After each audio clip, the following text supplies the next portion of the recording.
Hello and welcome to the Dungeon Masters Guild House. This is a weekly podcast where I, your host, Matthew Whitby, sit down with people all across the DMsGuild, Adventure League, and just surrounding tabletop RPG space. And this week, I am enthralled. Enthralled? Yeah, I'm going to go with enthralled. Yeah, let's go with that. To be joined by Paul Gabat. Thank you so much. Thank you for joining me today. Yeah, thank you for having me, Matthew. Happy to be here. Yeah, no, how are we doing today? I'm feeling awesome. Today is with all the things happening right now, it's still a great day. So, yeah. As I say, I was as well. I haven't actually been keeping track, but I've been again over the course of I think this is 43rd, 44 episodes. I've had a chance. 41st. Wow. I think if there's no pending upload. Yeah. Not to give away when we're recording this or anything like that. The canon, no, it's ruined. But no, I was going to say, I've had the pleasure to kind of chat to people kind of all over the world. I've been thinking that I should probably get a world map and have have pins because you're calling from over in Manila, Philippines. Yeah. Philippines. So you have Waterdeep map, you have the map of the 9 hells in your back. Probably a world map. A world map. Yeah. I have a feeling again. I think I would need to. I need to make a concerted effort to make sure it's not just Europeans and Americans. No. It's great to be here. No, fantastic. No, so I guess kind of jumping straight into things then. So for the people listening, what sort of things might they heard you of? If if they don't already know, a gold ENnie award-winning. Oh wow, yeah. Well, if I'm fortunate enough that you're actually able to run my adventure, it's most probably an adventure called A Dragon's Breath. It's an Adventures League legal adventure, so it's for level 1 to 4, where you get to meet an ancient gold dragon while you still have a wooden sword, and you don't know how to cast any spells yet, or barely able to cast any spells. Also, as Matthew said, recently one of my adventures in the 9 hells called Stygia Untamed won a gold ENnie award this year for best organized play adventure. So congratulations! It must have been, thank you. Again, it's a shame obviously the ENnie's technically held in person. Have you received your medal yet? Yeah, actually I have it. So this is the I don't know. Yeah, that's the cover right there. Oh, yeah. and the medal, it arrived all the way, on the other side of the world. And it's here. It took a month or so, but it did arrive. I was expecting it was gonna arrive Christmas. Yeah. Yeah, it's here. It would have been a nice Christmas present. I suppose did you do the bike check? Is it real gold? That's what they said. I don't know if it's real, but yeah, I bid it because everybody said you have to buy it on it, and yeah. Yeah, no, again, so congratulations. So I suppose one of my kind of first questions then is so kind of what got you into I guess Adventure League writing as a kind of trend? Right. Adventure League writing in particular as well. Yes. So because I started playing Adventures League, so it has seasons. So basically, every time a hardcover comes out, so I started playing since Out of the Abyss. Is it? Yeah. Came out and basically the third season, and that's when I started playing, and I just fell in love with Adventures League, and until now, kind of have that a love-hate relationship with Adventures League, but I still love her very much. Yeah. And yeah, that's why I'm writing as much adventures as I can for it. Yeah. No, interesting. And then so it was it a natural progression then of playing in Adventure League, potentially DMing in Adventure League? Is that kind of the route you take to then putting together your own sort of adventures? Yep. So is it okay if I reveal my backstory? Oh no, but this is Paul. This is all for you. Honestly, this is your chance to show. Right. So when I was in high school, I have a follow up on this. When I was in high school, I played Dungeons and Dragons once or twice. I think I can barely remember, but again, so I think it was third edition by that time, and my high school friend, when we played, he gave me this awesome white wolf mount, and then with a matching like marble white axe with it. And then during our session, I guess I rolled low and I broke the axe. And it was like a brand new axe. I'm feeling like I fell in love with the game, and then I broke it, and then we ended the session, and then we never had a follow up session after that. Yeah. So years later, I start working, and then I'm back here in the Philippines, and then I found about Adventures League when fifth edition came out, and that's the only available. Well, at least that's the only thing I can find here in my area to play. So I started playing it, fell in love, and now we have. I'm part of a community called Adventures League PH and Facebook. So there, it has like 4,000 members now. Wow. There, and yeah, we're all just like playing Adventures League together. And I found DMsGuild. I want to write for Adventures League. I want to write my own adventure. I wrote one adventure in 2016, trying to copy the format of Adventures League. Yeah. Nobody has seen it. Barely anyone has seen it. It's somewhere there. And then, yeah, a couple of years later, started writing A Dragon's Breath. And from there, it just snowballed. So I think it's so with writing sort of like I guess it's like it's through the CCC, the sort of community community created content, yes. Yeah. And so yeah. I was gonna say, so was that essentially like had you been writing any sort of adventures before, or was your kind of like first kind of like dipping your toes in writing adventures was kind of following this sort of Adventure League or CCC type format? Yep. That's basically it. So as I said, I want to write something for Adventures League, like giving back to the game that I'm having fun with. So when that rules came out, that hey, you know what, everybody can write an adventure as long as you can premiere it at an event, and then send it to us. We'll approve it, and then we'll upload it to DMsGuild. So what I did is I'm actually part of a events group, TTRPG events called the Greasy Snitches. Nice. Represent. Yeah. Yeah. So yeah, the name. We're nice people, but yeah, the name is bad. It's the name of the party, like the first party that I DM for, and then when we kind of got stuck with the name, like I think this is bad. Like we go to like different companies and like, hey, do you want to join our event? We're the Greasy Snitches, and like. Kind of sounds sketchy. Yeah, I suppose it's a case of like, you know, when you start a company or like, you know, you start like even with like an adventuring party name, you're just like, oh, you know, this is our name, and you don't expect it to stick. And then like 10 levels later, everyone's like, oh yeah, you know, the Greasy Snitches, they just defeated a god. Yeah. So that's where we are. So when I saw the rules, I started applying for it. And it's actually a 9-month process. So to create the community before, it's a 9-month process where you have to submit an outline, what event you have, and everything. And you know, after 9 months, you'll think like, do I still want to write this adventure? After 9 months, a lot of things will happen. Yeah, can happen. But yeah, if you have the will to write, enough passion for the game, I managed to get that out, and then it made the process easier for me since I'm used to it. And I got like 5 adventures out for community created content. So, and I suppose, what was it? I believe the rules have changed slightly, so it's not quite. Again, it still goes through the process, but it's not necessarily 9 months long still. It has changed over the past seasons, but now everything is actually on hold because now it's a new season since Rime of the Frost Maiden came out. Season 10? Season 10, yes. Now, season 10. And if you want to put out a community-created content, they changed it. It's no longer called a CCC program. It's Dungeon Craft. Oh, so they revealed that in the Adventures Wanted episode, the latest one. But it basically means that there might be some new rules, I'm assuming. So it has a new name.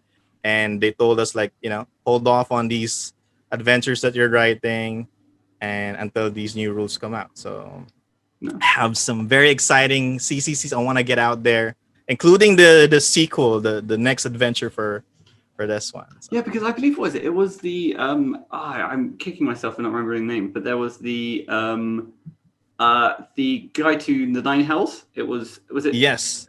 Pip Yaps.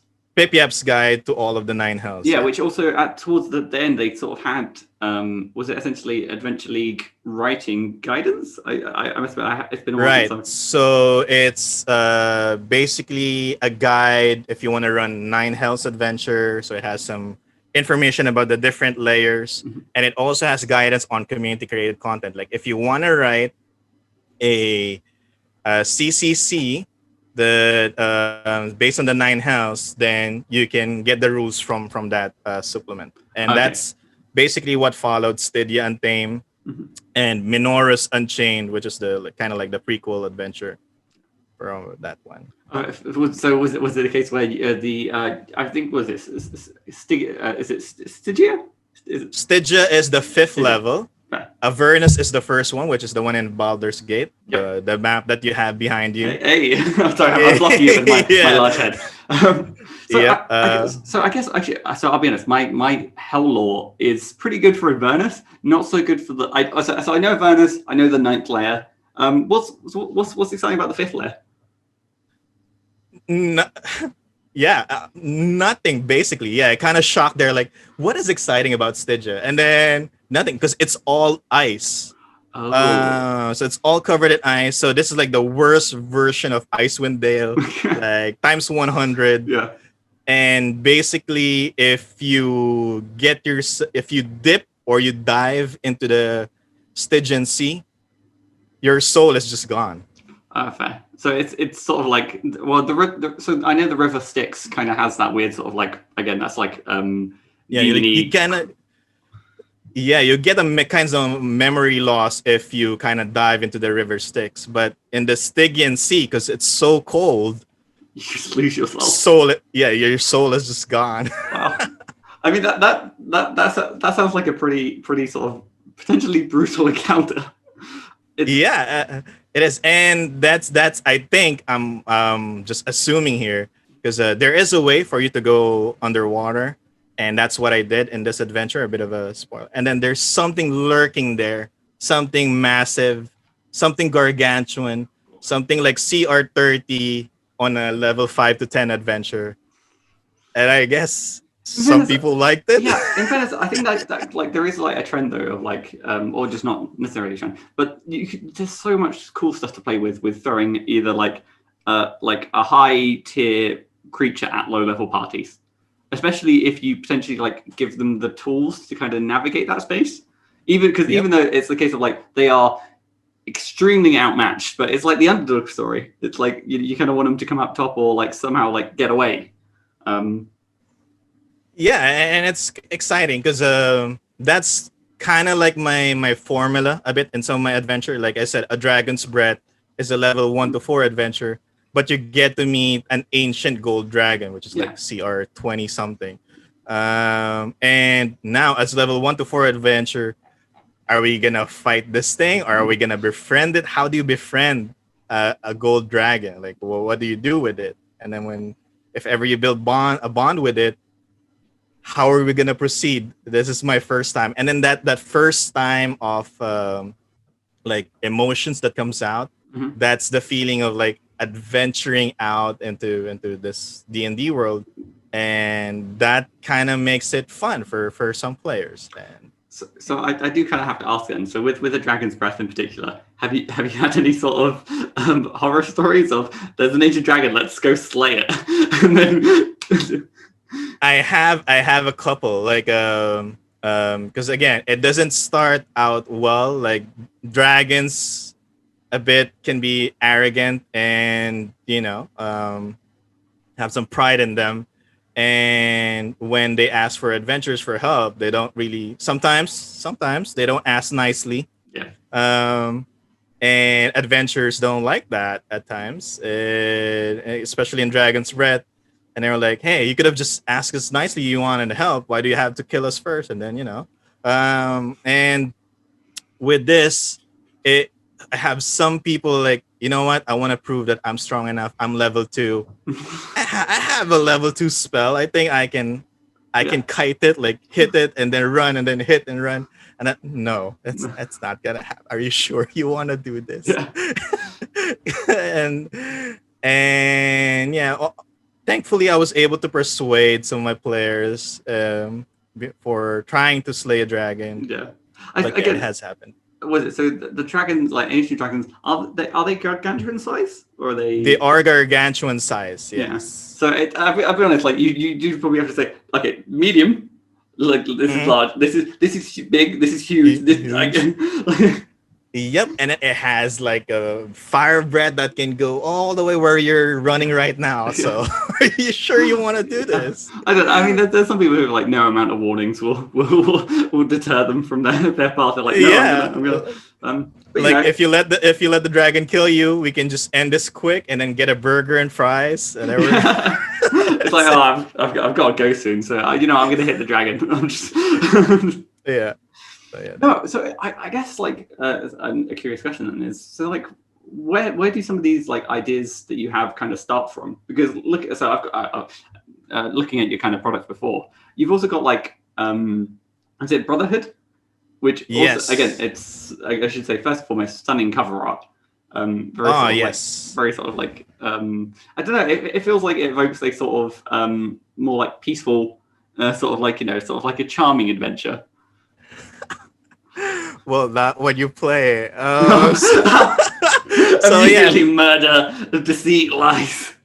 So yeah, the cover kind of attracts you. Like, okay, this seems nice, but when you play this adventure, those who have played it, I'm sure you have experienced it. And for those who haven't yet, a bit of a spoiler. So yeah, you might get your heart broken. So wow. Okay, Steve. So when you're looking at all that, they look so happy, like something's going on. It's not gonna be a happy adventure. Why? I thought it could be. So yeah, but yeah, the covers we have. The first one, A Dragon's Breath, was the cover art was done with Camille Chuatan. So she's a local. And the second cover and third cover for this Dragon's Breath adventure, Brotherhood and Tainted Love, is done by Ian Viernes, very, very awesome artist. But yeah, these adventures, what's this? It looks nice in the cover, but when you play it, it's kind of So it's basically like a sort of like daggers. What's the saying? Don't judge a book by its cover. It's like Yep. It's to the extreme of like it's almost the antithesis of what is on the cover. Yeah, but in terms of inspiration for that, since I was in high school or probably even before that, I watch anime, Japanese animation a lot. So I'm a big anime nerd, and as I was growing up, I'm still in love with watching anime, and even until now, and that's kind of like part of my creative process now. And before I was asking like, what am I doing with my life? Why am I this like middle-aged man watching anime still? Like, what's my purpose in life? And then and then I discovered D&D. And then, holy crap, all the ideas I have got all these years, all the tropes, everything. I put it all there. I tried to put it. So at the start of the adventure, in Adventures League, before you start the adventure, it gives you like a background. And then at the top, like the primer, there's a quote. So I tried to put like an anime quote or like a video game quote out there, and then this guy's a weeb.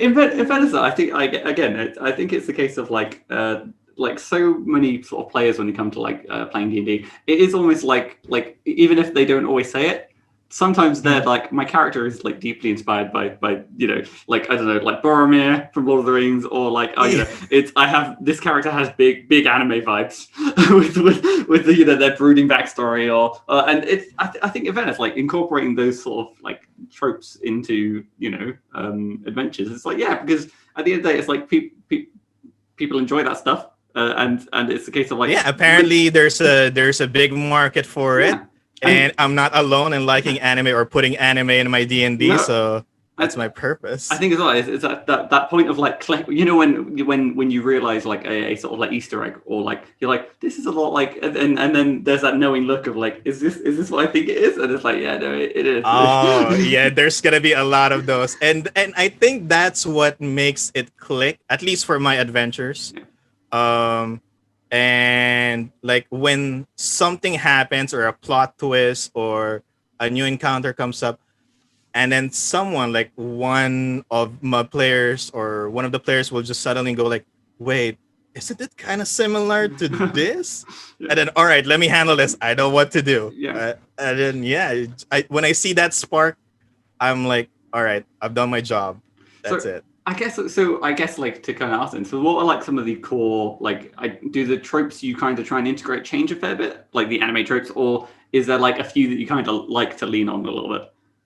Um, it depends. Well, I don't really want to copy like the No, exact of scenario. course, yeah, But I put a twist on it in a way that like in animes, there's a lot of overpowered main characters. hmm That's the common trope. Like, I'm so overpowered, I don't know what to do. yeah, So how are you gonna write a story for an overpowered character? That's already hard. Like, I can beat someone in just like one finger, yep. one punch, One Punch Man. kill you. Yeah, here you go. See, Yeah. I'm happy. I'm Yeah. happy.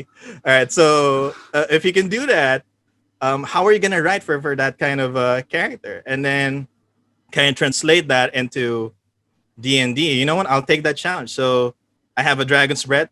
How do I write an adventure for a CR22 dragon? Yeah. You know? So I put that there, and then how do I put a CR30 monster in a level 5 to 10 adventure, and how are people gonna deal with it? So Because I take that challenge. like I guess the kind of fascinating thing about it is like even just again you can't necessarily take an anime plot or like plot from a film and just throw it into adventure. It's Right. a case of like again taking an interesting thing of like okay well how does it like how like you set up this scenario and then you kind of have to say like okay well how are the players going to navigate this space, like how do we still kind of give them the agency, because I think if adventures were like some animes, it would just be like, oh, there's this guy with like 6 foot of hair, spiky hair, and they just do everything. They come in, they save the day, and then we're just the side characters of a different adventure as the DM runs the game themselves. Right. Well, that's the thing. So again, D&D still has its own like character, its own identity. So I keep that, but those little details that I put in there is for those who appreciate Japanese animation and like, oh yeah, I kind of noticed that. That's kind of similar to what I would just watch. And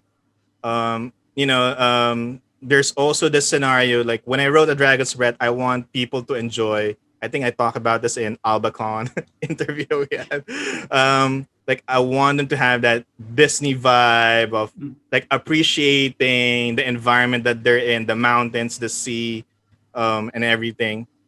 But those who take it one step further, those who are like anime enthusiasts like me, will see like when this particular happened, when you fly just above the sea over the blue sky, Yeah. this, and then they go like, this feels like an anime opening. Yeah. Well, like, it's kind of good because sometimes like you immediately like again you just that image kind of pops in your head immediately, and it's kind of hard to like, especially if you've like it's just from like anything. It's like once the DM describes that like image, you're like I've seen this before, and now you're suddenly there so much easier than trying to imagine like there's some scenarios in adventures and like hardcover books where it's like I've never been in this situation. Like it's really hard to imagine what like a sea of I don't know toenails or things in Avernus of so like these horrors. Yeah, and since it has a lot of people have watched or like it feels like you have experienced it, you know what it is, you can visualize it, and it makes the game much more fun than, and makes it easier for a dungeon master to, okay, you get it, you understand what I'm trying to picture here, and either the player will go, all right, let's do this, I love that, or oh man, I hate this, I know exactly what you're talking about, all right, let's do something else. So they can visualize it. It makes the game better, and yeah, that means I've done my job if that's the case. I mean, there is something funny if you have like a party where it's like 4 people all for it, like all aboard, like the sort of anime trip, and there's one person like, it's like that. That in itself is like an anime trope of just. Yeah, and I have this plan before, because usually one of the famous anime is like Dragon Ball Z, and it has like a tournament arc where you go in a tournament, fight some other stronger people, but it takes so long, like so many episodes before it finishes. Yeah. And I was like, can I make a tournament arc adventure? And then I'll write like 5 adventures for it. And it's all just tournament, see who will win. Yeah. But it's a challenge. Like, how can you make it exciting? What's gonna be there? Like, what's the plot twist and everything? Is it just gonna be all fights? Because I'm sure that's not gonna be fun. So that's put a pin on that. Yes, as well, like a future project off in the distance. Yep, the future. Yeah. No, awesome. So I guess like coming back round to like, so obviously when it comes to like CCC content. I think they kind of like, is it all needs to like some of the new stuff, especially that you don't like. Is it Menoris Unchained and the sort of Stygian thing. Yeah, the things set within the sort of 9 hells. How do you find sort of like navigating these sort of like existing like lore and sort of information like is it something that you kind of lean into and kind of try, or is it the case that you try and like the 9 layers of hells are pretty big? You kind of have quite a big play space to sort of say, oh yeah, no, there's this sort of particular building here that's like, I'm just curious. No, it's actually fun for me because I love lore, and everything. The fact that I technically started and consistently playing in 5th edition, so I have no background in the terms of the lore from previous editions. So as I play through it, I learn about the 9 hells. So is this like Dante's Inferno? Is this how it's gonna work? Yeah. But yeah, there's a different twist. Okay, so who are the archdukes, the devils that are here? Who rules? And then similarities with like lores from other books.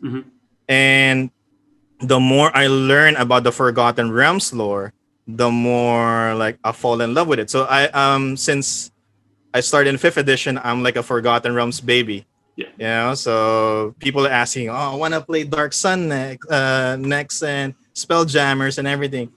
I don't know anything about it yet, but here's everything I know about the Forgotten Realms and Planescape and here. And then I start to discover all these other worlds, other planes, and it just makes it exciting for me. So it's like I'm discovering new stuff as well together with the players that play my adventure.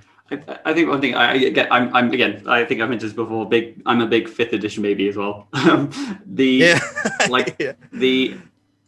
it is kind of like I'm guilty of this a fair bit. That like once I begin like digging into the lore and finding out something about it, I find myself, even if it's like if I write an adventure about like, so I've written an adventure about Tai Chi, which is the god that Timora and Bashaba split from. Now when I write other products, sometimes I'm just like, hey, I could put a reference to Tai Chi here. and this is something I know. This is like that, and it's like I want more people to know. So you just like you even sometimes when it's it's not about this dead god anymore. But I could make it a little bit. I could just throw in like a little like sprinkling of lore. That's how the clerics spread it. Spread the religion. He kind of put like one snippet on that adventure. Okay. Yeah, I'm a cleric. Yeah, you got me. But I mean, it's fun to do that, exploring the lore, and I try to stick with it. It kind of irks me too, and I think it's a disservice to other people who play this for a long time and who've read all the books, and then you're just gonna say that, hey, you're telling me that this particular character acts this way, Yeah. although all previous editions, all previous books tells you that, you know, they act differently. Yeah. So I It's try to research as much as I can, which is equal to YouTube and Wiki all day long. But yeah, I try No, to I do that mean as much as possible. the YouTube lore channels. There's something of like a. I was about to say, again, sticking with the cleric language. There's something of a godsend. um, Yeah, thank goodness there's a lot of people who love the lore, who knows about the lore, who researches about it, makes the, you know, the job of us writers, designers a bit easier. yeah, because there are times where was it the Forgotten Realms wiki? It can only get you so far. Before you start having to sort of like trudge up or like go searching through like, oh, I really need this weird second edition product that Yeah. I only need for this one sub paragraph about this one shop in Waterdeep. Or Yeah, when I was researching about the nine hells, especially Stygia, Mhm. so I don't know anything about the fifth layer. The book, the Baldur's Gate, Descent into Avernus, only talks about Avernus, Yeah. and I have no experience or knowledge about the previous edition. So I went to Wiki, all the YouTube videos I can find. I've got into some Reddit posts, a lot of that, and then I've gone into like web pages, like homebrew pages from like 5 years, 6 years ago. And like this is how they describe the nine hells, and this is what they've done with it. Actually, And because this is like super relevant, I went. yeah. Because I was thinking about writing something set in the Hell. I actually have in print the guide to Hell. Oh, So this nice. is a second edition book, and this is like essentially. I think this is maybe when they might have been introduced, but I think so. this, As I said, I don't know. here's the interesting thing I find about like obviously books like this in particular is the fact that like this is so entrenched in advanced Dungeons and Dragons that obviously they have the kind of some sections of like lore and the mechanics of the game kind of sometimes Right. intertwined. And reading them as a fifth edition baby, advanced D&D, it sounds wild, man. It's very different. I read some stuff. I read some Planescape source books, and it is crazy. I think that's no. Fair. So no, again, thank you for indulging the sort of like lore chat. yeah. I know we got way off. But I guess to bring it back to you then, and then your like creative process as a whole. Then, is there like a favorite part of the project? Like, what do you kind of like to sink your teeth into? For me, I think the favorite part is when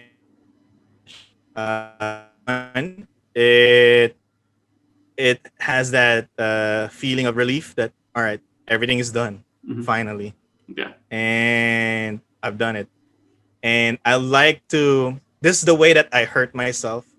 Like I watch, like I go to DMsGuild and see like if someone have actually purchased it, and then like after 5 seconds I refresh and see if there's another one and another one, and it makes me feel happy when someone does. But if nobody like checks it out or purchase it, like it's okay, another 10 more seconds, a minute, an hour, like I'll give it a day, I'll try to sleep. The release date is like a double-edged sword in sort of like mood modifying. I can't imagine, like I've had like when you like I must admit, so I don't think I've had a product that has been like a sort of explosive success.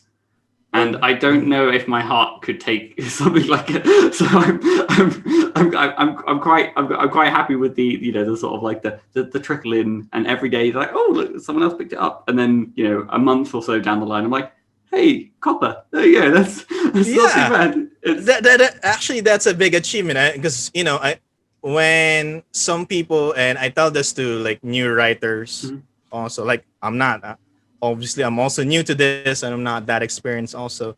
But when I started out with DMsGuild, like my mindset is like, okay, I have something in my head that I think like 5 or 10 people will also enjoy. So I'm doing this for them. I'm writing it, see if this particular NPC that I work hard for will, actually live or see the day in a different table. Yeah. And when that's like the goal. And or this could be just for me practicing writing, Mhm. how to, do all these things, the process. And when somebody actually purchases it, that's actually a success. When Yeah. somebody plays it, that's a huge success. Just imagine something that you created is being played at a different table, Yeah. probably on the other side of the world, wherever you are, and that's a big success already. And when you hit that the copper bestseller, and that means a lot of people have played it, Yeah. and And you get more as you one, increase. one, one thing to keep in mind is like I don't was it actually let's do some live and like getting a copper is it's a big deal. Like even It though like some is. people are just like it's like a copper medal or whatever. If I just was it looking at this that literally only 12%, like 12.23 to be accurate, 12% of products from the DMs Guild get copper. Really? Only Oh my 12%. god. That, All yeah. right. So So yeah, so if you're a writer, if you're new, you actually get a copper. Again, that's a big achievement. Every time I get that medal on my page, I'm like, all right, I've done it. That's it.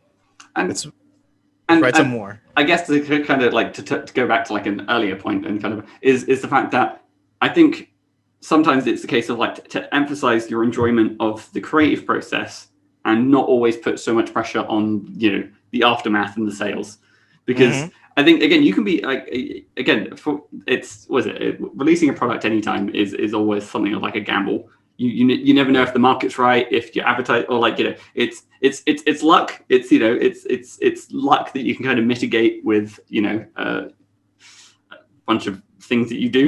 Again, I think this is quickly Yeah. realizing why I'm not very good at this.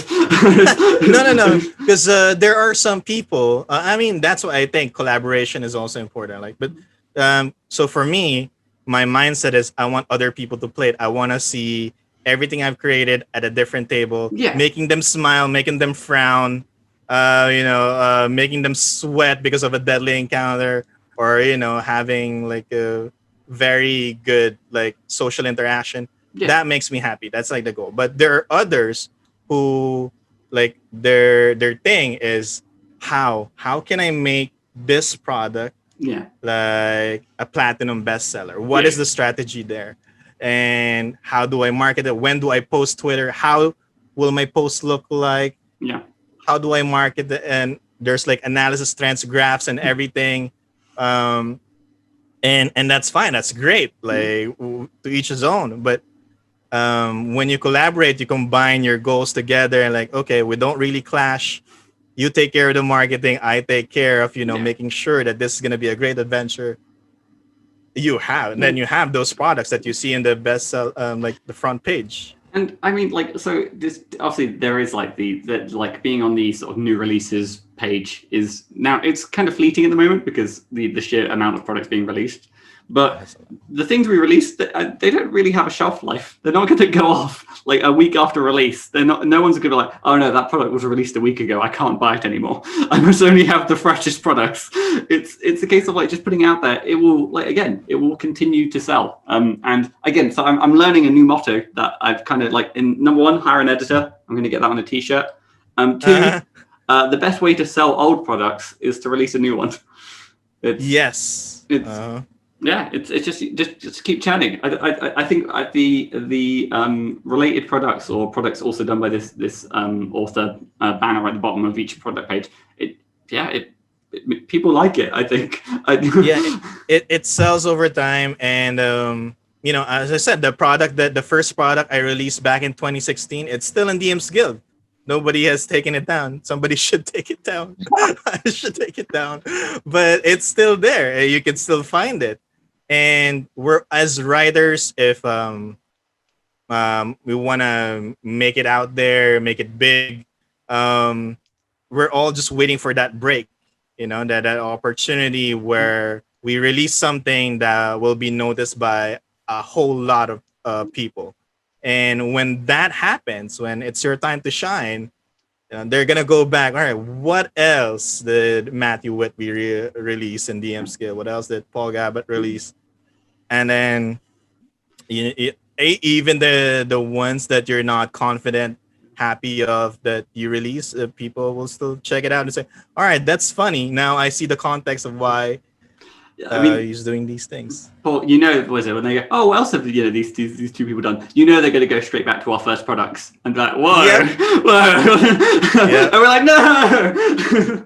Like no editor, no layout, nothing. The words, and for me, since English is not my first language, so when I write it, of course, there's gonna be a lot of typos, grammatical errors, and things like that. And if someone just sees it, they're like, "Oh, I'm so shy. I don't want people to look at it." It's tough though, isn't it? It's always the case of like sometimes like you want to treat your first product as almost like framed, like a snapshot in time of like Right. this was a starry-eyed Whitby, as they first set out of the venturing off into the world of the DMsGuild. And I know that there's a good number of people who go back and obviously with the knowledge they build over the time, they go, I need to completely rework it. But I think I'm just because I'm constantly learning, and with each new product, I'm adapting, I'm getting better. I feel like if I go back to my first product and make all those changes, it will only be a matter of time before I'm just like, well, I need to update it again because I've grown so much more. And then I instead of making new products, I'm just revamping old ones one by one until yeah. And then that's the thing. Like for me, the first product, I want to update it, but I'm trying to stop myself from doing so, just so I can see what I was like 4 years ago. And like this is the product that you purchased. That was made 4 years ago, and this is how it looks like. This is the feel of it, and if it's not your thing or if it looks ugly to you, I'm sorry. I'm really sorry. But that's what it was like 4 years ago. Yeah. So then, I guess we're talking about 4 years ago. Then, so is there any sort of particular lessons that you've learned over the course of writing content that you kind of wish you knew a little bit sooner? The thing there, things that I should have learned is again, collaboration, really important. You don't have to do it alone. It's awesome. At first you feel like I can do this. I can write everything. There's no, I don't need any help. If I get someone's help, then this might damage the idea that I have and things like that. Yeah. But it's the opposite. It's true, it can happen, but most of the time, especially if you get the people that you want to work with, they will work for you to make the product better. So having someone edit your product, the one that I wrote, Tainted Love, if you get all the reference there. The adventure Tainted Love, I have Angela Sabas, also local here, edited that. And when I gave her the adventure, I give her a printed copy because we're friends, we play together. Yeah.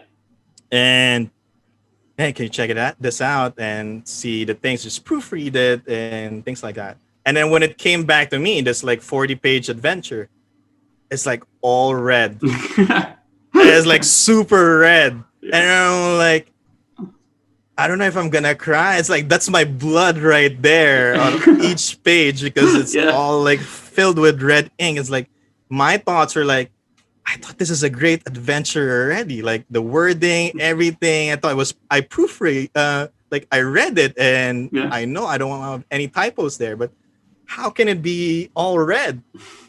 So upon checking all that, making all the changes, it's a big help.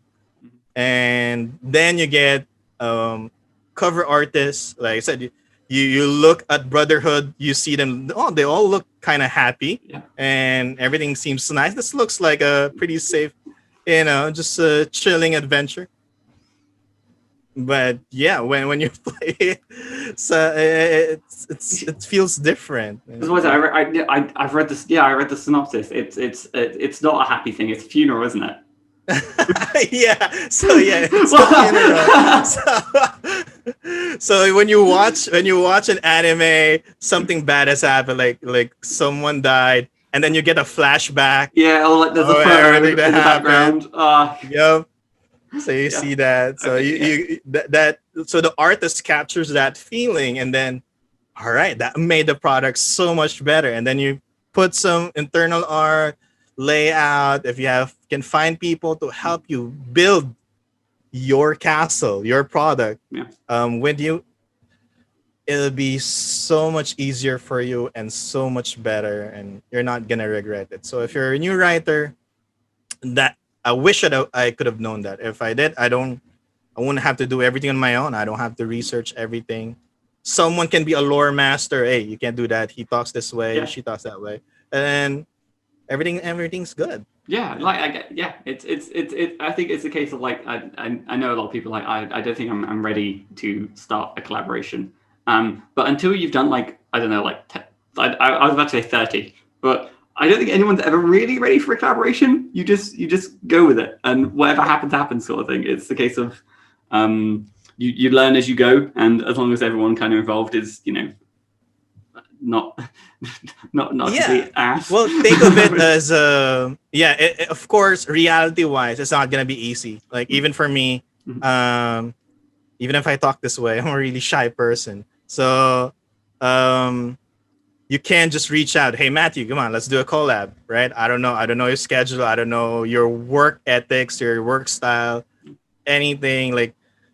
And you don't know me, and I might just like vanish like on day 2, and then that's it. Yeah, no, So I mean it's sorry, it's a case of like where I seem very well upstanding. This is in on camera.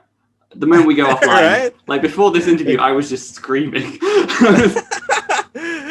I don't know, for someone who has like a picture of the 9 hells. I actually took that one myself. I was down there. You were there. Yeah. That's exactly what it looked like. No, but what I'm saying, it's not easy, of course, but you can start out again with just your friends. Think of creating a DM's Guild product as a D&D game. Mm-hmm. You, as the lead designer, will be the dungeon master, and I need you, Matthew, to be the editor class. And since you're good at it, and you can be the artist class, and you be the internal art, the maps class will be for you, and then things like that. And then let's see what we come up with. And like when you play this game, instead you put it in a product. And there are like again, so like both of us being kind of like adventure writers and stuff like that is like you don't necessarily have like if you want to write adventures, one way to experiment with collaborations and still keeping that sort of essence of adventure writing, you could do almost like I'm big on like encounter compilations and sort of things, and it is a really safe way to sort of again start dipping your toes into collaborations because everyone has their sort of small contained encounters. You say they're 500 to 1,000 words, and just the nature of getting other people's ideas, especially if you have like a common theme across them, it's it kind of those products get quite important when it comes to that, so to make sure that there's like a consistency among everything. But if you have like a template that you sort of set up saying I try and keep them like this, that's a good way to start, and that's especially when because trying to split an adventure between multiple writers is unless there's like set parts, it does get a little messy. Yeah, it has its pros and cons, and if you're working alone and you're new, there are a lot of resources out there. I didn't know that stock art is available like a few years ago. Like, you mean there's art that I can use? There's art that you can use in DM's Guild from Wizards of the Coast for free. Yeah, you can put it anywhere. You can use it as a cover art, internal art. You can do that. There's also some templates, adventure templates that you can use. Laura, I don't want to say her last name because I know I'm going to butcher it. But there's this DM's Guild 5e word template. Yeah, Laura, I believe it's Laura Hurstbrunner. I believe Hurstbrunner. I don't want to say it.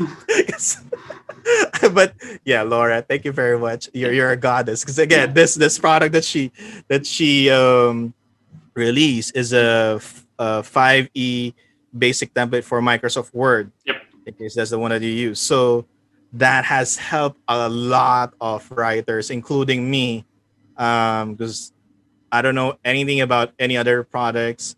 Photoshop is not really my expertise until like recently. I just kind of like YouTube how to make the background transparent and all those things. And then I found a website that you can do that easily and then things like that. So there are a lot of tools that you can use if you're just working alone. Again, it has its pros and cons, but I mean, there are things out there that you can at the end of the day, you learn what's best for you, and sometimes that's through trial and error. But eventually, you figure out what's the like. Again, you may be the writer, which is like, I'm going to go to my wizard's tower. I will be gone for a month, and when I return, I will have my thesis. Right, and yeah, like what I was saying, like when you're creating a product in a collab, like you're the dungeon master as a lead designer, and then everything else like plays with you.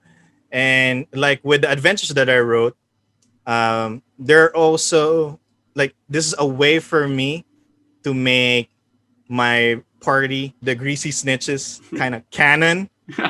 So I have some NPCs in all of those adventures, CCC adventures.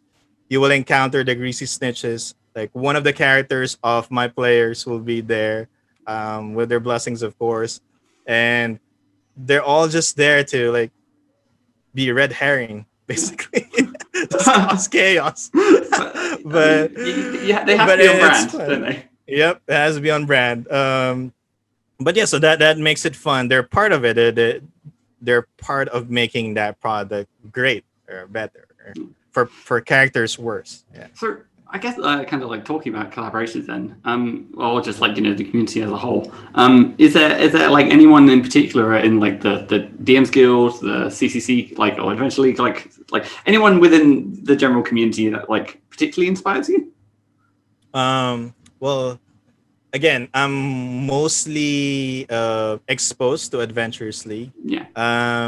There are a lot of writers out there, but to me, because in Adventures League you can get into high tiers like level 17 to 20, and Alan Patrick is actually one of those like awesome writers who can write like level 17 to 20 adventures.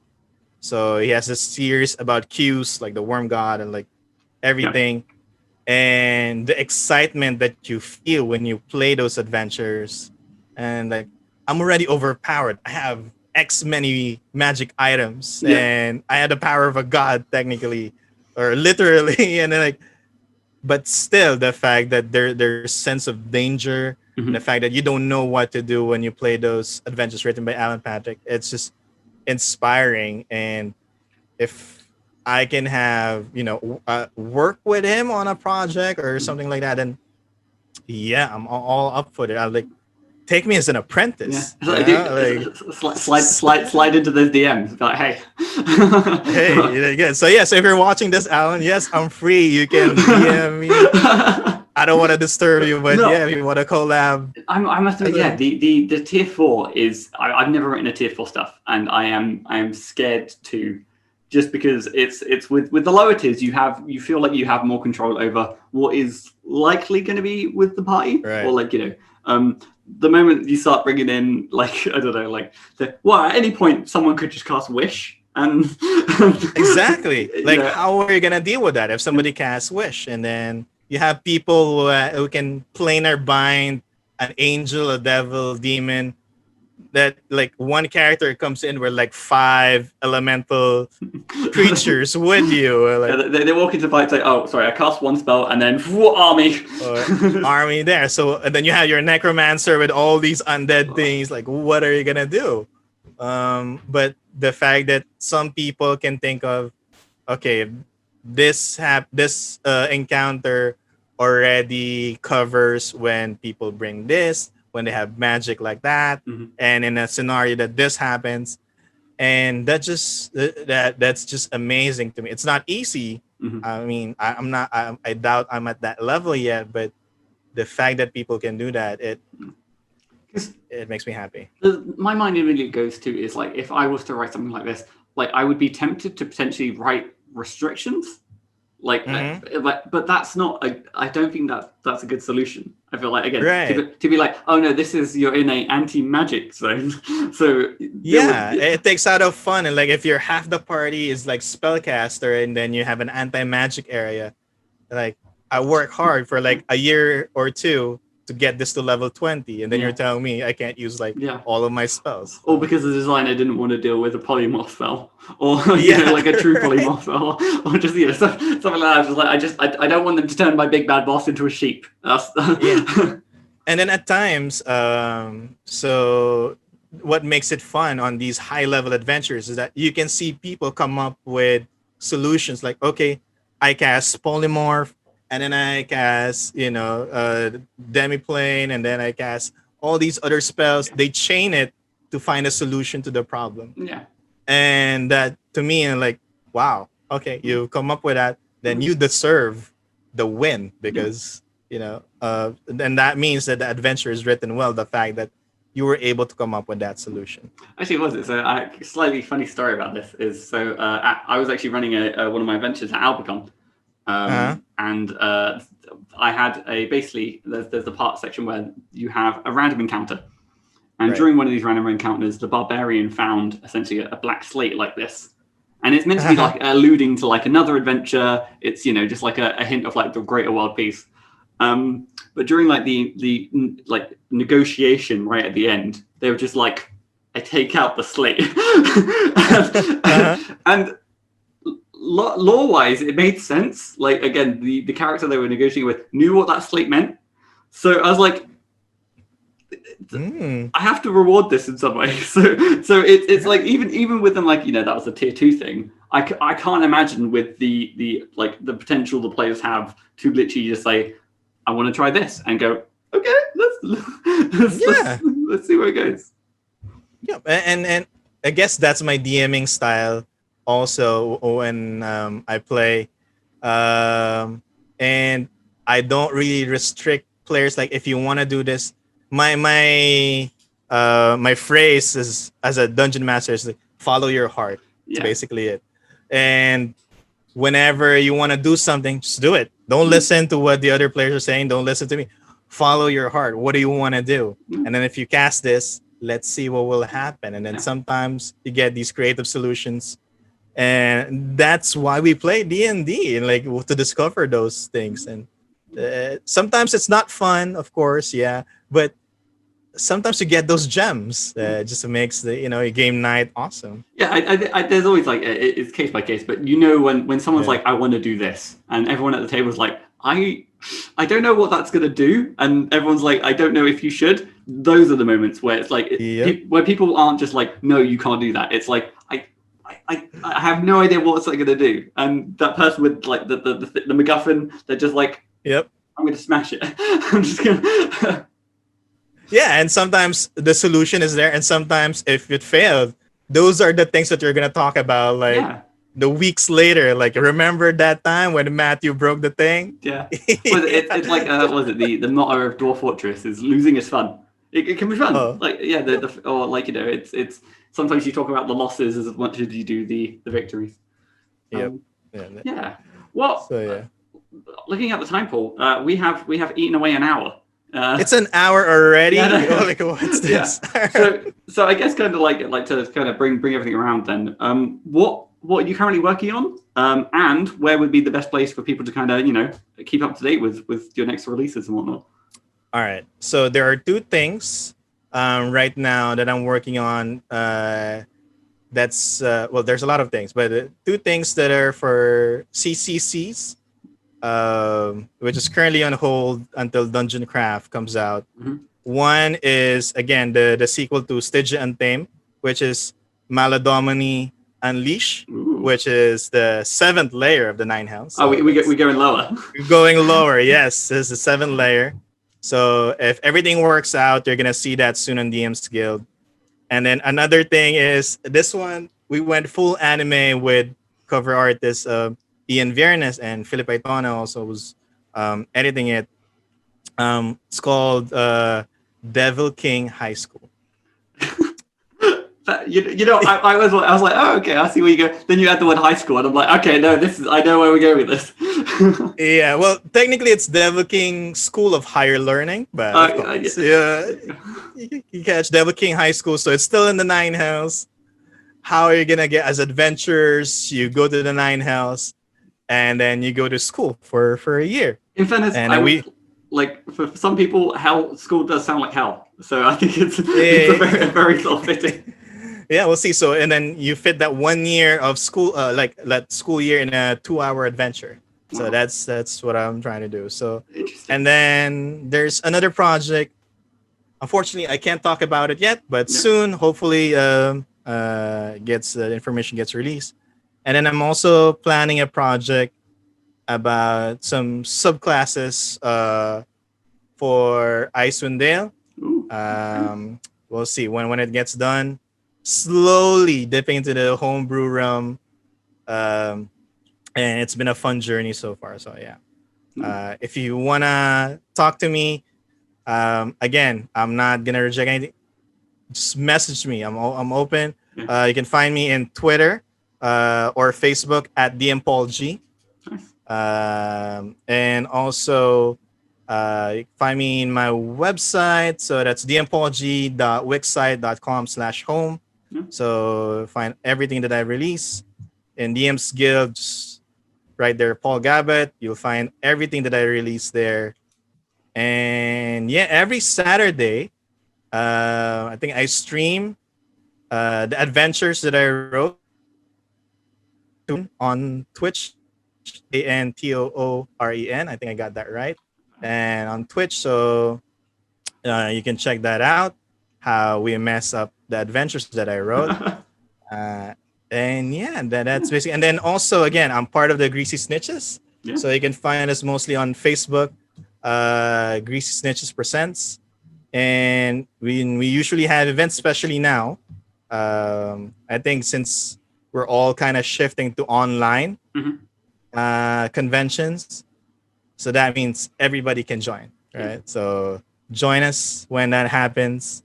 Hopefully, I can get Matthew to DM his adventure with me when that happens. Yeah, I mean, I'm all for it. Any chance to throw some dice? I was gonna say, we have so an absolute link dump in the description. We will have DMsGuild link, everything will be website there. link. It'll all be down there, and your Twitter handles on screen and stuff like that. So no, again, highly recommend it. This is eventually the future 2-time ENnie gold winning this time next year. It better happen. Here's the thing: either I've put that energy into the air and it has to happen, or I've cursed you. So either way, it's fine. There's no middle ground. We have fun now. Yeah. No. Again, thank you so much for coming. This has been an absolute blast. I've been Matthew Whitby. You can find me at Whitby Writes. That's pretty much it from me. Last question of the podcast, then. If we can find a suitable way to end this podcast. Any suggestions? All right, I've thought about this. I think this is the best way to. Can you do this? Like this is like a Korean heart. Can you do that? Is it just like that? Like that. Just goodbye. Goodbye.